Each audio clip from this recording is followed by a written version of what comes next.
Big boss Marathi season 5च्या घरात काल जान्हवी किल्लेकरने आयुष्यभर ओव्हर ॲक्टिंग करून दमले म्हणून घरात ओव्हर ॲक्टिंग दाखवत आहे असे पॅडी दादांना बोलून त्यांचा अपमान केला आहे. त्यांना हे चुकीचे शब्द बोलले आहेत आणि शेवटी ती ओरडत त्यांना जोकरसुद्धा पण बोललेले आहे. खूपच मोठे ॲक्टर आहेत ते पॅडी दादा आणि लोक खूपच संतापले आहेत जान्हवी किल्लेकर आणि त्यांनी प्रतिक्रिया पण दिलेल्या आहेत जान्हवीच्या ह्या वक्तव्यावर आणि मोठे ॲक्टर लोकांनी पण दिलेलं आहे. पहिला अभिजित केळकर यांनी पण दिलेलं आहे वक्तव्य, होय आमचा पॅडी जोकरचा आहे, कुठल्याही परिस्थितीत लोकांना हसवणारा. आणि असं अभिजित केळकरनं अशी मोठी कमेंट केलेली आहे आणि त्यांना सपोर्ट करत आहेत ते अभिजित केळकर. आणि त्यानंतर सुभेदार विशाखा यांनी पण कमेंट केलेलं आहे की कहता है जोकर सारा जमाना आधी हकीकत फसाना. त्यांनी पण सपोर्ट केला आहे पॅडीदादांना. अमेय खोपकर यांनी पण पॅडीदादांना सपोर्ट केलेला आहे. पॅडी तुझा प्रवास आणि तुझा संघर्ष आम्ही सर्वांनी खूप जवळून पाहिला आहे. वाचू शकता तुम्ही कमेंट्स आणि त्यानंतर प्रेक्षकांच्या संतापलेल्या कमेंट्स बघू शकता तुम्ही आणि वाचू शकता.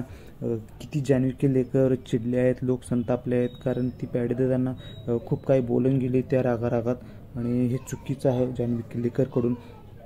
कारण पॅडीदादा हे 90चे ॲक्टर आहेत आणि 90च्या लोकांना त्याचा खूप राग येणार आहे कारण ते पॅडीदादांना जवळून पाहिले त्यांनी त्यांची ॲक्टिंग त्यांचं हसवणं खूप काही लोकांनी त्यांच्यासोबत एन्जॉय केलेलं आहे. त्यामुळे पॅडीदादांना असं बोलल्याने लोकच खूपच चिडलेले आहेत आणि तुम्ही वाचू शकता लोकांच्या कमेंट्स किती लोक संतापलेले आहेत. आता रितेश भाऊ ह्याच्यावर कोणती ॲक्शन घेतात का, कारण जान्हवीने अगोदरच वर्षात यांचा त्या अवॉर्ड रिलेटेड अपमान केला होता आणि आता पॅडीदादांचा पण त्यांनी जोकर म्हणून अपमान केला आहे. कारण खूप झालं जान्हवीचं आता, त्यामुळे लोक संतापले आहेत, चिडलेले आहेत, तिला स्क्रीनवर बघण्याची इच्छा पण नाही कोणाला.